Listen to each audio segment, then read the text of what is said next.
They shouldn't say triathlon T-R-I, meaning three. They should spell it T-R-Y, as in just try. A triathlon. Giving you ideas here, Seoul. I'm giving you good ideas.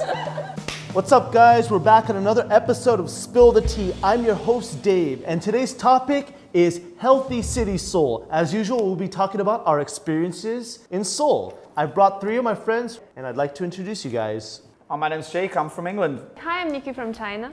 Hi, I'm Kain from Myanmar. And today we'll be talking about healthy activities in Seoul. It's a healthy city. So let's talk about our experiences. Cool. I got some exciting news. On June 1st to June 2nd, there's a big festival coming up in Seoul. It's called the Seoul Hangang Triathlon Festival. And what this is, it's a triathlon that anybody can participate in, including families and friends. And the good thing about this is you do it in your own pace. It's not about doing it fast or first. It's something the City of Seoul's organized in the Han River. You can do running, biking, and swimming, all in your own pace. They shouldn't say triathlon T-R-I, meaning three. They should spell it T-R-Y, as in just try. A triathlon. I'm giving you ideas here, Seoul. I'm giving you good ideas. But the good thing about this festival is it's not about finishing fast or being the best. There's different levels of this as well. And it's about just challenging yourself to do something healthy and something the City of Seoul set up for its citizens just to live a healthier life. So you can tell your family, your friends, and just try a triathlon. Just give it a try. Triathlon, like Jake said, yeah.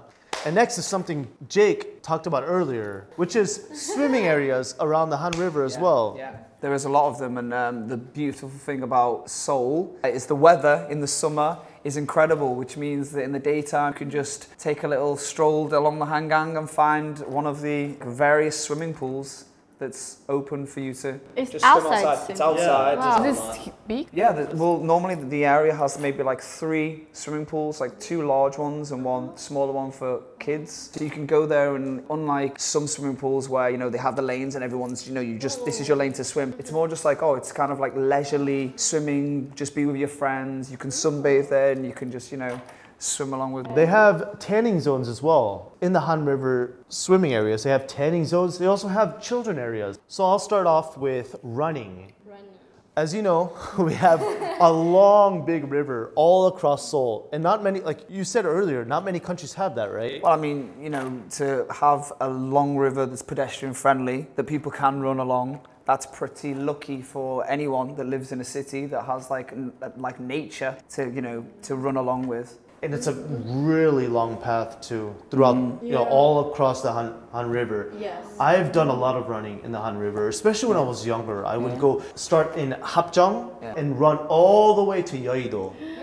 That's too far. That's not too far. That's not too far. It is too far? Nah, it's nothing. But I would run all the way across the Han River, because the nice thing about Korea is when you're running across the Han River, you also have a beautiful view. You know, you can see the entire city. But what I was going to say is, I mean, England obviously has the Thames as a famous river, but along the Thames, because of the historical buildings, there's not like a long path on both sides that you can, you know, that is pedestrian friendly enough that you can have a lot of runners going. But in Seoul, there's no cars, so, you know, people are constantly like happy and safely able to run along there, which is nice, special for Seoul. And something that I noticed that a lot of Koreans do as well, did you guys know that you can find groups of people to go running with? People in Seoul, they like make running groups. So you just meet new people through these applications and you meet strangers and you go running together. A lot of people in Korea do that. And also I noticed a lot of people doing the dalongi around the city. Let me explain this to our viewers. Darengi is a bike app that is run by the City of Seoul where you can rent bicycles, and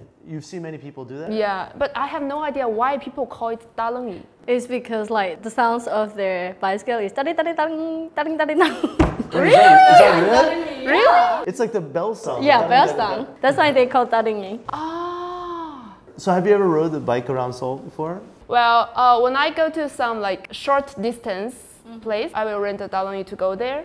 Wow. Yes. But you know what's convenient about Darengi? Every subway station in Seoul has a bunch of bikes. Every single station in Seoul just has, I guess it's almost like a parking lot of bicycles for people to use. After you've used them, do you have to put them in a specific place, or can you leave them anywhere in the city, once you've used the bikes? But I guess the downside is, even though every subway station has all the bikes available, you have to leave it at another subway station. That's the specific place. That specific place. But I mean, that's so everybody can find it easily. I just take them home. I just have a collection of them in my house. We have a criminal here.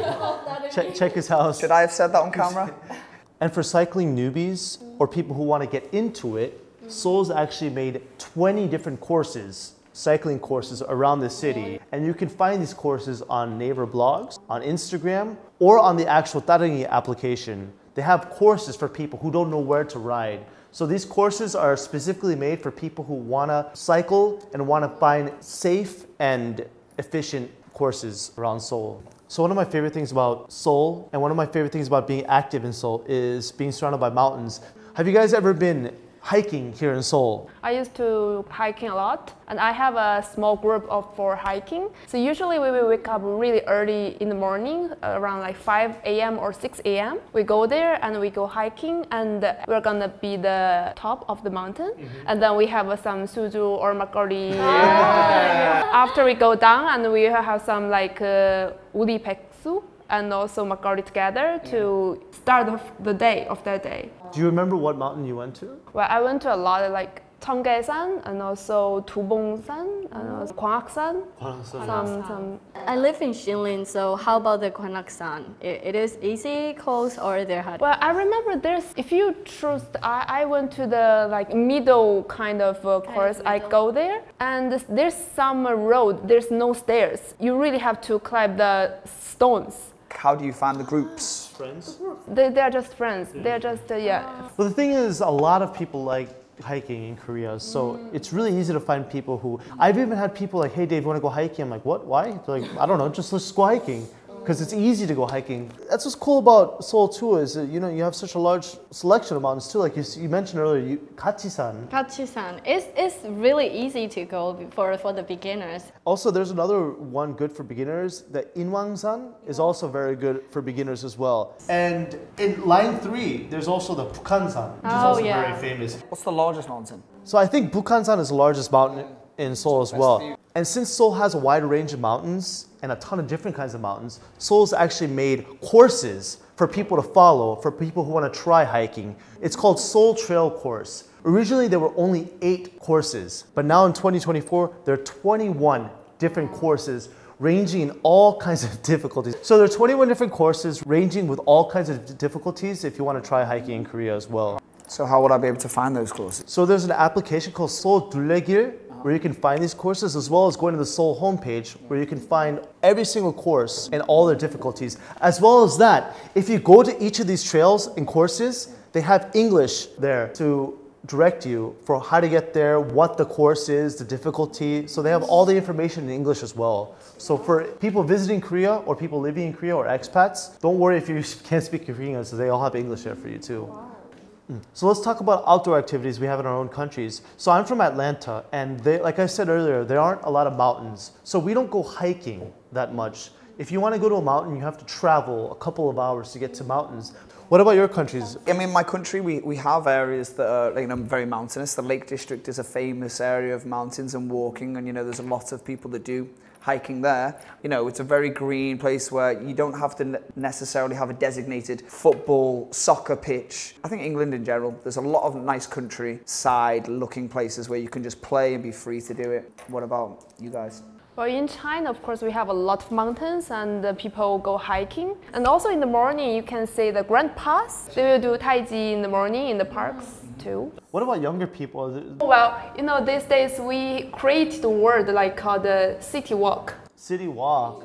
City walk, like you actually it's just thing you walking around, but we make a word called this city walk. What about Myanmar? In Myanmar, the people used to do some Sinlong. It's a kind of traditional sport. The board, but made with Latin. And we play by, you have to keep it on the air. Yeah. Most of the men in Myanmar used to enjoy that sport. Cool. Sounds like my type of sport. Thanks guys for joining us. I hope that with our experience, you got some tips on activities you can do outside in Seoul. Thanks so much for joining us, guys. And if there's anything else you want to know about Seoul or any other topics you want us to review on Seoul, Let us know in the comments. Make sure to hit the like button and subscribe to our channel. And you were here with another episode of Spill the Tea. Thanks so much, guys, for joining us. We'll see you in the next episode. Peace. Bye-bye.